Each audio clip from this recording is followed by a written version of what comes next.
Assalamu alaikum everyone. Bismillah ar-Rahman ar-Rahim. So many of those who don't understand the Islamic religion deeply carries a lot of hate towards it. And that's because they think that it's a complicated religion, restriction of freedom, full of harsh laws, and impossible legislative. But actually, it's absolutely the opposite. It's a very beautiful, so easy religion, and it cares at first about the good manners and mercy before sticking to the conditions. Because how can a person pray and behave bad not respecting others? That's totally not Islam. But unfortunately, a lot of Muslims don't comment what Islam says. But that doesn't mean that they reflect Islam, they only reflect themselves. Allah subhanahu wa ta'ala showed us how Muslims' ethics is supposed to be, where in the Quran, God said, "Indeed Allah commands you to render trust to their owners, and when you judge between people, to judge with justice." And as we see, our Prophet, peace be upon him, was nicknamed As-Sadiq Al-Amin, the honest, the trustworthy, for 40 years. And that was before Islam, before he was even a prophet, and it stuck to him.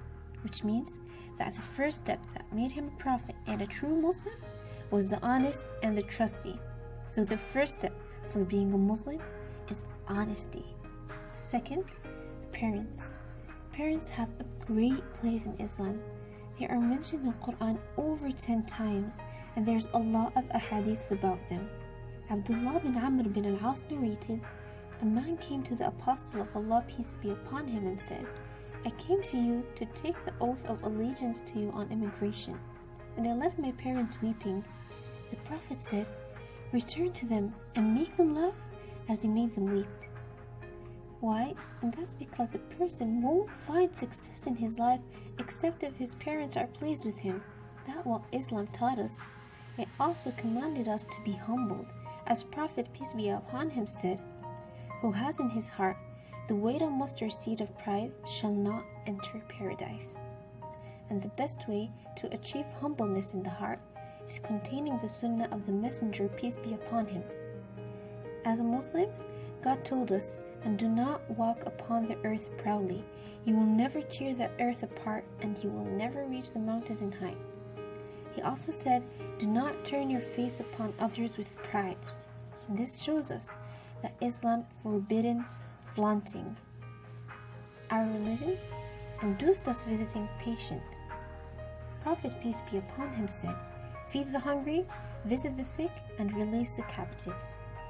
Islam induced us taking care of neighbors, like he said, peace be upon him, "He's not a believer by Allah, who eats his fill while his neighbor beside him goes hungry." There's also in another hadith he said, "He is not a believer whose neighbor does not feel safe from his evil." Islam also induced us how to treat wives. And it's known in Islam, the best of men are those who are best to their wives. In this hadith, peace be upon him, said, "The most perfect believer in faith is the one whose character is finest and who's kindest to his wife." Also, Umar bin al-Khattab radiallahu anhu, which was a companion, said, "The women are not garment you wear and undress as you like. They are honored and they have rights." So women has status in Islam. They are not just a cheap commodity. Islam take care about everything. Allah subhanahu wa ta'ala even cared about the poor, and that's why he imposed the zakah and motivated us to a sadaqah, and it's forbidden in Islam assaulting others' money. Allah subhanahu wa ta'ala said, "And be steadfast in salah and give zakah. Whatever good you send forth for yourselves, you will find it with Allah.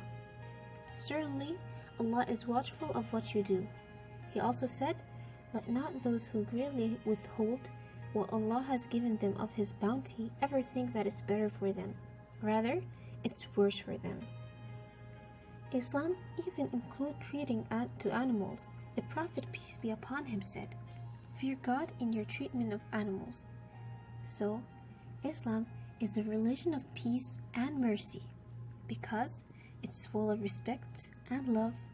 Even in our prayers, there are no difference between races. We are all standing in the same line worshipping the one and only God. May Allah guide us all.